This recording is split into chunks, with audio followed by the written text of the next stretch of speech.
Welkom by vandag se luistermeditasie. Dit is Woensdag 5 Augustus. En vandag lees ons saam Jesaja 55 vers 1 tot 5. En ons gaan dit lees uit die 2020 vertaling. Neem hierdie oomblik en word bewus van God se teenwoordigheid. Nou by jou en in jou. Wie is hierdie God in jou midde? Verbeel jou dat God nou na jou kyk. Wat is die uitdrukking in sy oë?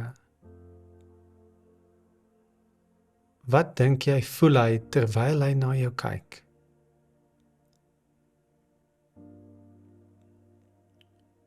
Is daar iets wat jy vir hom wil sê?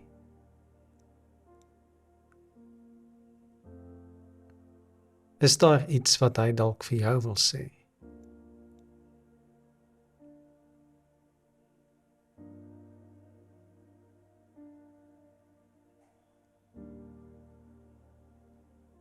Op jou nou is sy liefdevolle blik.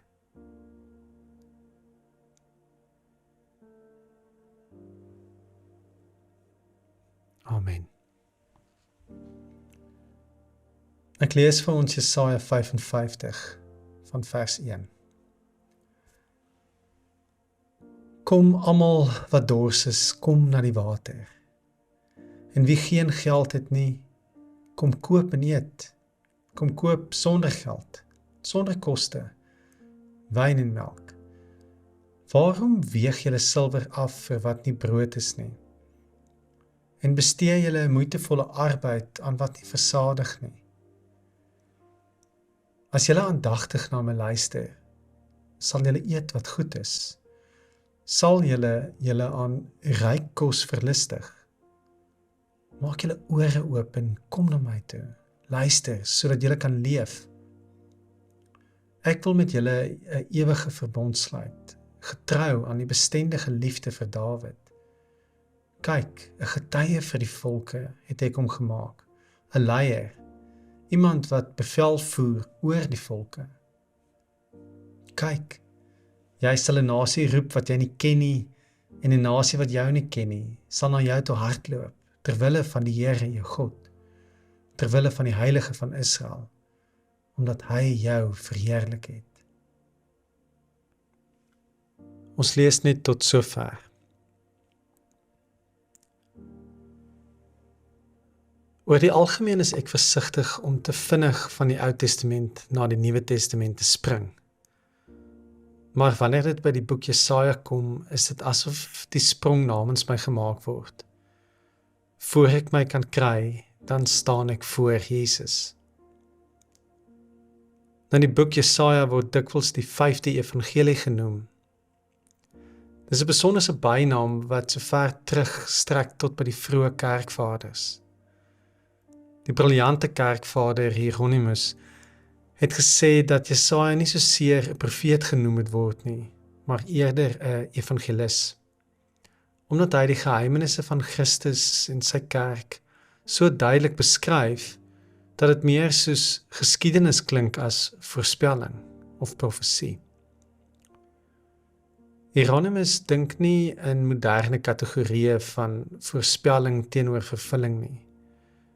Vir hom is die Ou Testament deurdrenk van Jesus Christus. En hoe is dit nie waar vir hierdie eerste 5 verse van Jesaja 55 nie?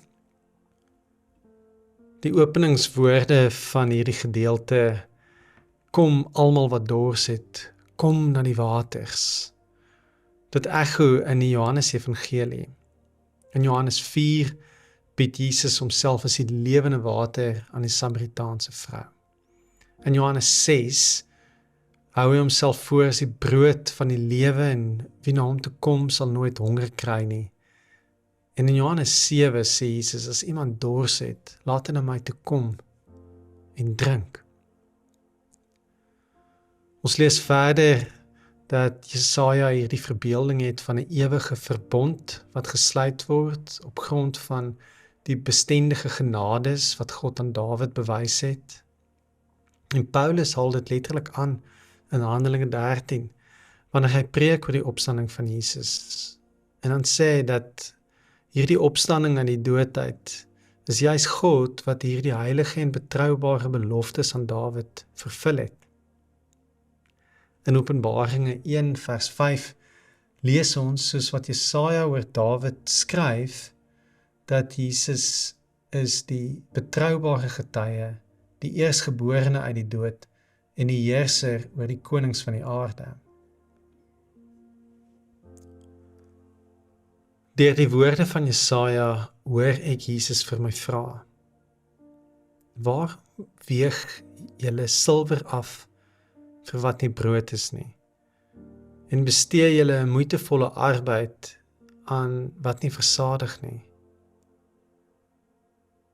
Daarteenoor is die uitnodiging: as julle aandagtig na my luister, sal julle eet wat goed is. Maak julle ore oop en kom na my toe. Luister, sodat julle kan leef. En dan hoor ek hoe Jesus dit selfs vir Satan sê: 'n mens leef nie net van brood alleen nie. Ek hoor hoe Jesus dit vir sy disippels sê: waarom bekommer julle oor wat julle moet eet en wat julle moet aantrek? Ek hoor hoe Jesus dit vir ons leer in sy tydlose gebed: gee ons vandag ons daaglikse brood. En dan laat dit my wonder, wat is die geestelike melk, die wyn en die brood wat my op die oomblik voed? Waarin vermors ek my tyd, my energie en my aandag? Wat is dit wat ek so noukeurig weeg, omdat ek my honger en dors probeer koop, met dit wat nie kan versadig nie?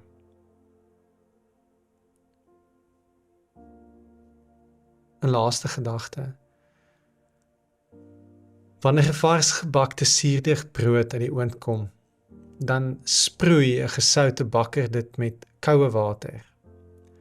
En dit laat die kors van die brood kraak in die kontras van die warm en die koud.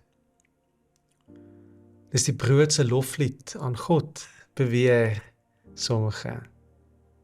The Song of Bread word dit genoem. Jesaja het lank reeds die geheim ontsyfer. In die koninkryk van Jesus eet ons met ons ore. Ons Vader wat in die hemel is, laat die naam geheilig word. Laat die koninkryk kom en laat die wil geskied, soos in die hemel, net so ook op die aarde.